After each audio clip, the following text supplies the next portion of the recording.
Lago Okanagan, oeste del Canadá. 208 kilómetros de longitud y 264 metros de profundidad.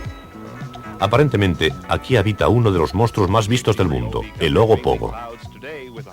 63 Ogopogo. Hoy tenemos una temperatura máxima de 4 a 6 grados y la mínima por la noche Hoy, ha rondado los 0 Ogopogo grados. es la estrella del teléfono en la radio local KOV, en Kelowna.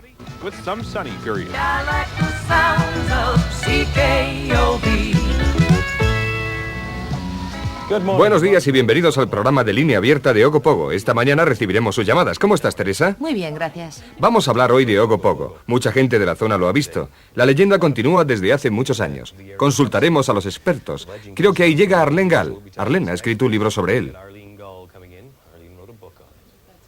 Vamos a recibir llamadas telefónicas. Línea 2, buenos días. Hola, aquí Mr. Pugliese. Sí, adelante, señor. ¿Desea saber algo del Ogopogo? Claro que sí. De acuerdo. Yo tenía un taxi y llevaba a un pasajero al hospital. Bajábamos por Abbott Street.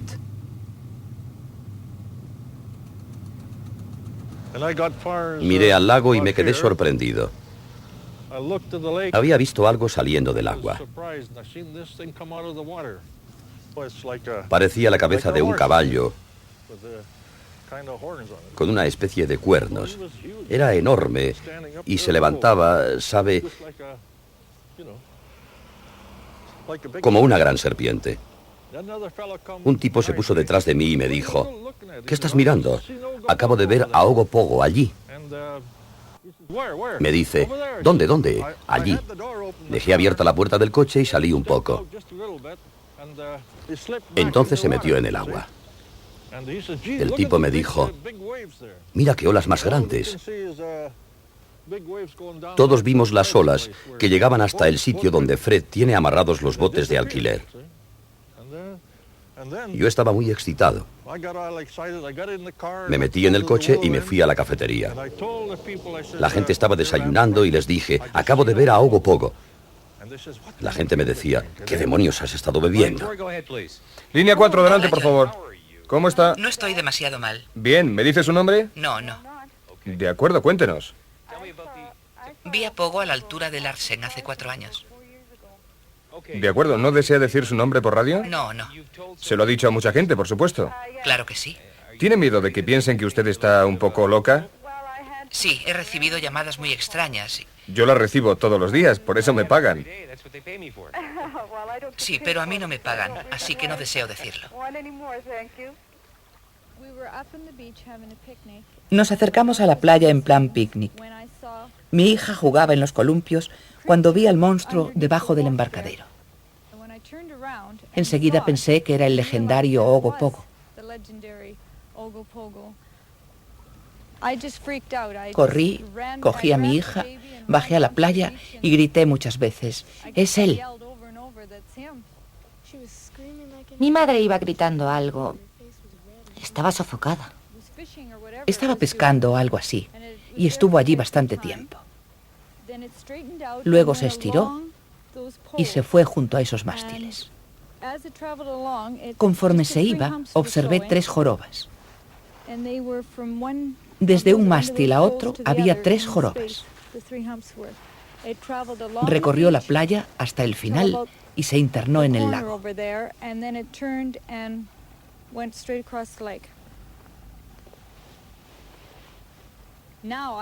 Ahora tendría miedo de volver al lago, porque era una cosa tan grande que pienso que podría volcar un bote. Y como no sé nadar, me ahogaría. Por eso no voy. Muy bien, vamos a interrumpir las llamadas telefónicas y ahora les voy a presentar a ustedes a una persona bien conocida en el valle, Arlene Gall. Arlene ha escrito un libro sobre el Ogopogo. Buenos días, Arlene. Buenos días. ¿Cuántas localizaciones tienes documentadas? Literalmente centenares. ¿Cuándo fue la primera? La primera localización documentada tuvo lugar en 1852. De acuerdo. Estamos en 1992. ¿Debemos creer que hay más de un Ogopogo? Definitivamente hay más de uno. Hay una película hecha en 1968. Es muy difícil no creer en algo que tienes frente a tus ojos. Hablemos sobre esta película. El señor que rodó esta película, Art Folden, volvía de un viaje a su casa de Chase cuando divisó algo que emergía del agua y le dijo a su mujer: «Mira, ahí está Ogo Pogo». Ella se rió de él. Pero él salió del coche y comenzó a filmar al monstruo. En la película vemos un gran objeto animado, moviéndose por el agua, saliendo y sumergiéndose a velocidades diferentes y en tiempos diferentes. También revela que el objeto despega a gran velocidad, levantando un gran oleaje. Y lo que más me gusta es el largometraje de la película, porque se puede ver que el objeto empuja el agua con tanta fuerza que levanta delante de él una masa impresionante de agua, creando grandes olas. ¿Ha habido alguna localización reciente? Este año hemos tenido 7 u 8 localizaciones, pero ha habido una que ha sido la mejor de este año. ¿Por qué? Fue la familia Rieger. Era un día fantástico. El agua estaba en calma como el cristal. De repente vi que se acercaba una ola inmensa. En ese momento no le di importancia, pero conforme se acercaba me pregunté: ¿cómo puede acercarse una ola si no hay viento ni nada? Llamé a mi hijo y le dije: ven aquí, mira y piensa qué demonios está pasando en el lago. Él miró y dijo: pues no lo sé. Iba con nosotros mi nieto. Mi nieto dijo: abuelo, es el Ogo Pogo. Debió de haberse dirigido hacia nosotros porque tuvimos que alejar el barco de su lado. Navegamos a su costado unos 15 o 20 minutos. Diría que el monstruo tenía una longitud de 4 o 5 metros. Lo que estaba por encima del agua, pegado encima, era 1 metro más o menos. Tenía en la parte superior de la espalda una joroba y otra más al comienzo de la cola. Yo diría que la cola era aproximadamente de 10, 13 o quizá 16 metros, porque no pudimos ver el final. Tenía una cola muy larga. Tenía 4 patas y en mi opinión el monstruo pesaría unas 30 toneladas. Su cabeza se movía de un lado para otro. Parecía que mirase para pescar o algo así. Y levantaba una masa tremenda de agua. Si yo no lo hubiera visto, nunca me lo habría creído. Ahora no me preocupa que alguien no se lo crea. Yo he visto a ese animal. Sé que está ahí y que es un animal de un tamaño tremendo. Esto es todo por hoy. Muchas gracias por su participación en el programa. Mañana seguiremos a las 8:30. Que tengan un buen día. Gracias. Soy John Michels. Adiós.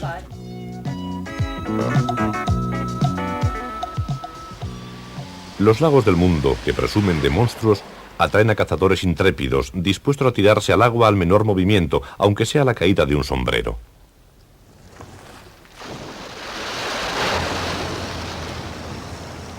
En el lago Ness, Ivor Newby tiene hasta un coche anfibio. En el lago Okanagan, 60 buzos vigilan día y noche por si aparece Ogo Pogo. Hay submarinos rojos, submarinos amarillos, cazadores de caza mayor preparados con jaulas para monstruos. En Suecia tenían preparada una trampa para el monstruo del lago Storholm, con un cerdo como cebo. Y en Japón querían embriagar con sake a Isi, el monstruo del lago Ikeda. La Miss reinante, Obicus, inauguró el observatorio Isi, donde había vigilancia las 24 horas del día. Extrañamente, casi todos los monstruos conocidos del mundo huyen de los trópicos.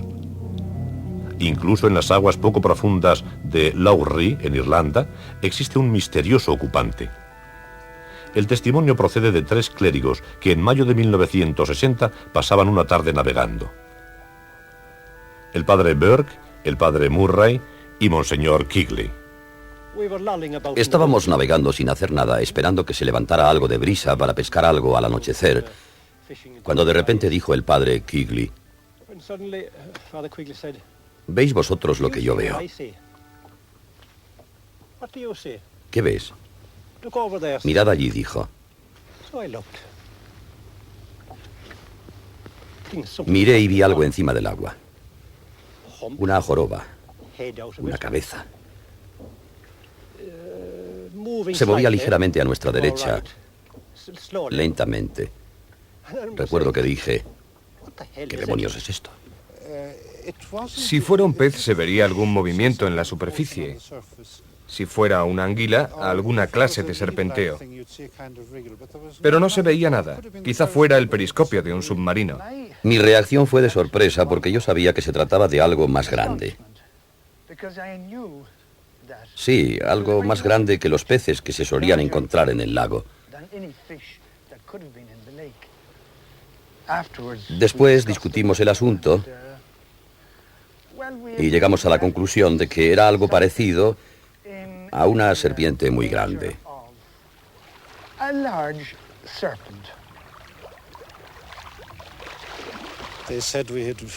Nos dijeron que nos habíamos dejado llevar por la imaginación demasiado alegremente al ver cosas raras en el agua.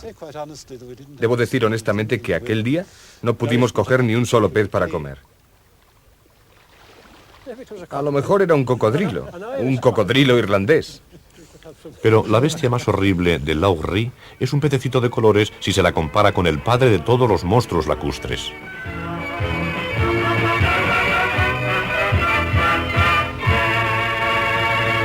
Esta es la película más inusual de los últimos años porque demuestra la existencia de un monstruo en el lago Ness. El lago tiene una longitud de 33 kilómetros, una anchura de 2,5 kilómetros y una profundidad de 297 metros. Las cruces en este diagrama señalan los lugares donde se ha visto el monstruo más frecuentemente en el pasado. Las flechas indican dónde ha sido visto desde la carretera y desde la playa. Y este es el punto donde estaban situadas nuestras cámaras cuando logramos filmarlo tras una larga y difícil espera. Por el telescopio vimos que se levantaban de repente las aguas grises y vimos aparecer al monstruo a una velocidad de vértigo. Las condiciones climatológicas afectaron a nuestra filmación. Esto influye en los resultados un poco borrosos, pero no tiene importancia en comparación con el hecho de que se ha logrado filmar al monstruo por primera vez en la historia. Esta película fue tomada en 1936, 2 años después de que un cirujano de Londres, Kenneth Wilson, sacara la fotografía más famosa que se ha hecho en el lago Ness. También en 1934 se tomó esta extraña fotografía. ¿Es esto una aleta? La tomó el obrero metalúrgico Hugh Gray un domingo después de misa. En 1951, Lachlan Stewart sacó la clásica foto de las jorobas. Esta fotografía tomada al amanecer muestra al monstruo o es una ola. ¿Es este el flanco del monstruo? ¿Se trata de una falsificación? ¿Y esta de 1977 representa la cabeza y el cuello del monstruo? 50 años de fotografías han servido para aumentar el misterio, aunque los testigos siguen en sus 13. Sobre este barco han pasado 3.000 personas que dicen haber visto al monstruo. Alex Campbell, administrador de aguas en el lago durante 47 años, cree haberlo visto 18 veces. Peter McNabb, un banquero de Irving, sacó una fotografía famosa en 1955.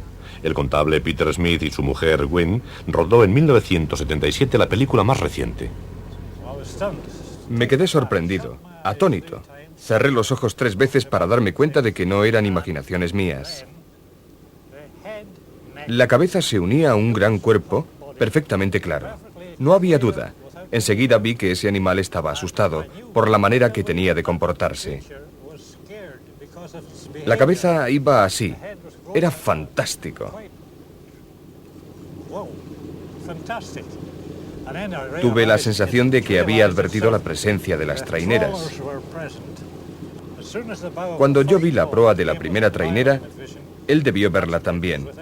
Desapareció de la vista.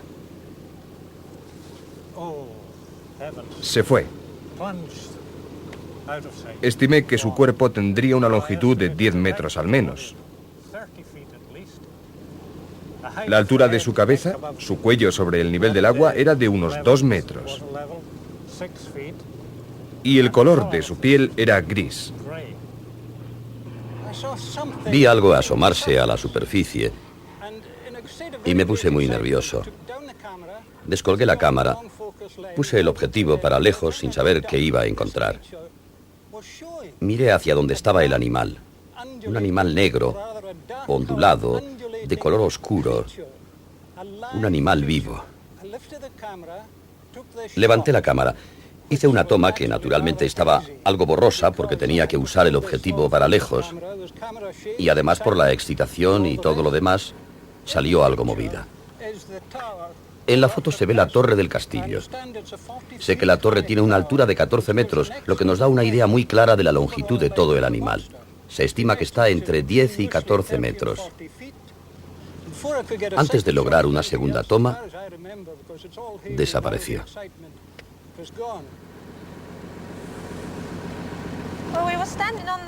Estábamos en la costa sur contemplando el lago. Peter miraba un bidón de aceite que había más abajo y yo contemplaba el castillo. De repente, verticalmente, surgió esa cosa del agua. Mi primera impresión fue de un periscopio, como un objeto que tuviera un trozo de carne pegado en el agua, aunque la cabeza parecía sostenerse horizontalmente. Se levantaba a una altura considerable, la altura de un hombre por lo menos, y diría que tenía el grosor de una buena pantorrilla. A simple vista, era como una columna negra con una cabeza rectangular encima. En un momento vi que volvía la cabeza como unos 90 grados, porque normalmente estaba de perfil, pero la cabeza giraba lentamente, como si nos mirase directamente y luego dejase de mirarnos. Tenía el mismo grosor que el cuello. Desaparecía como si fuera algo separado y se volvía de la misma manera que antes. No tengo ninguna duda de que lo han visto testigos oculares y que han fotografiado algo real. Pero quizá fuera un banco de peces, la estela de un barco, algún pájaro marino, una foca. Pueden sugerirse muchas posibilidades. El problema existe. Es muy fácil confundirse. Por ejemplo, esto parece la foto más famosa del monstruo del lago Ness y realmente fue sacada aquí. Estamos a la entrada del puerto Trincomail. Se crea o no, un elefante acostumbra a pasar por aquí nadando. Y la isla de la derecha se llama por esa razón Isla del Elefante. No estoy sugiriendo que estas localizaciones en el lago Ness sean debidas a elefantes navegando, pero esto demuestra lo fácil que es confundirse. A pesar de esto, durante medio siglo, el lago Ness ha impulsado a muchos con el señuelo de coger al monstruo. El detective que más se ha dedicado a esta caza es Tim Disdale. Fue ingeniero aeronáutico y ahora es un veterano navegante del lago Ness. Durante 20 veranos ha recogido en su mochila las historias clásicas del monstruo.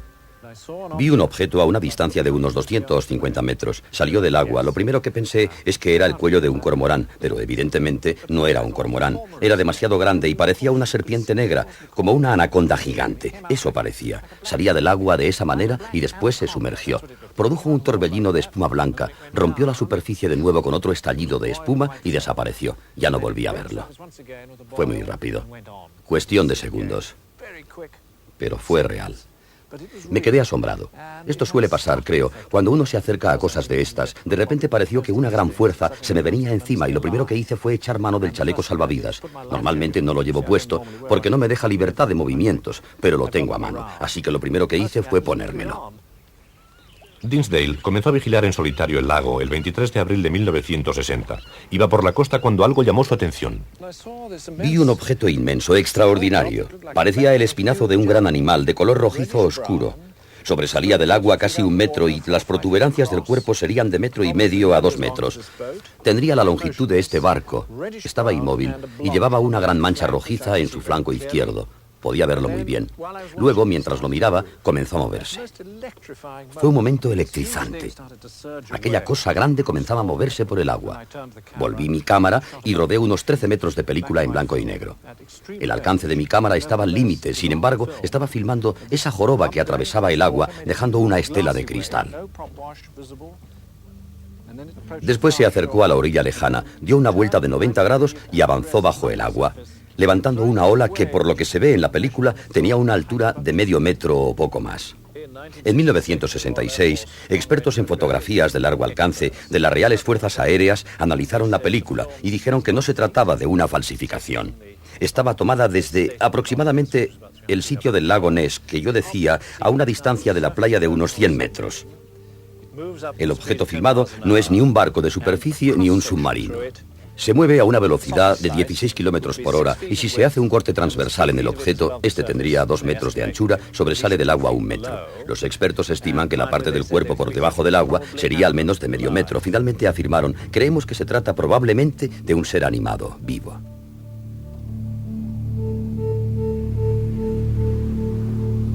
Si hay un monstruo en el lago Ness, ahora tiene que vérselas con algo más que una cámara.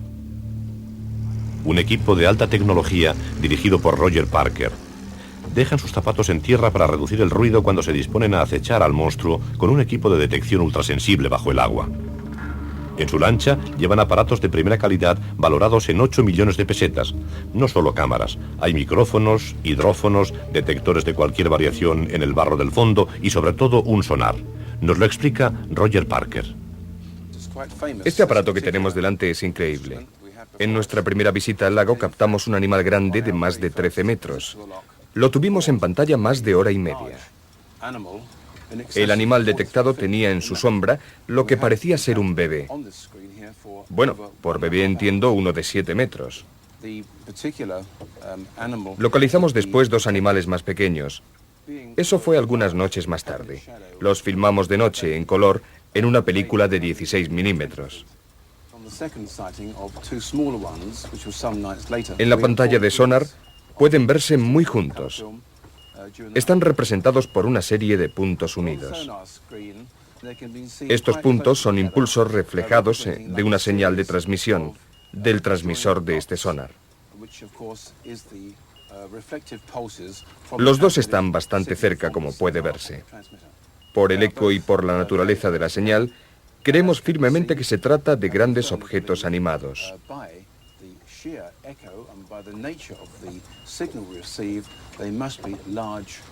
Todo este largo periodo de investigación terminó con el encuentro más interesante. Ocurrió que alguien estaba pasando sus vacaciones en un yate y, como desconocía nuestros trabajos con equipos ultrasensibles, decidió utilizar el retrete a eso de las 5:30 de la mañana. De este hecho dedujimos una cosa: a Nessie no le gusta que tiren de la cadena. El abogado americano Bob Raines es el que más cerca ha estado de probar la existencia del monstruo con su cámara estroboscópica. Estas cámaras quedan suspendidas en el agua y toman imágenes. Normalmente permanecen estabilizadas porque en el lago Ness no hay grandes corrientes internas.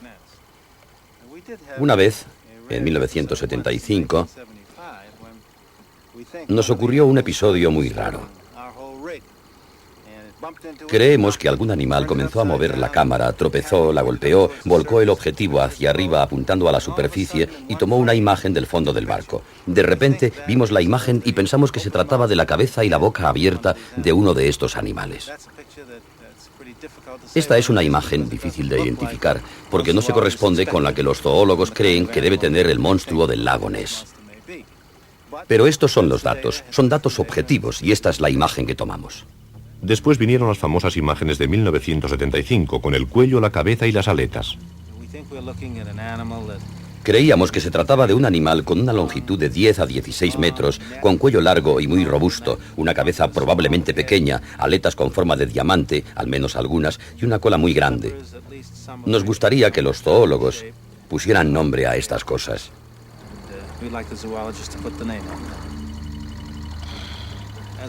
Como abogado, puedo comentar lo que algunos colegas británicos nos dijeron.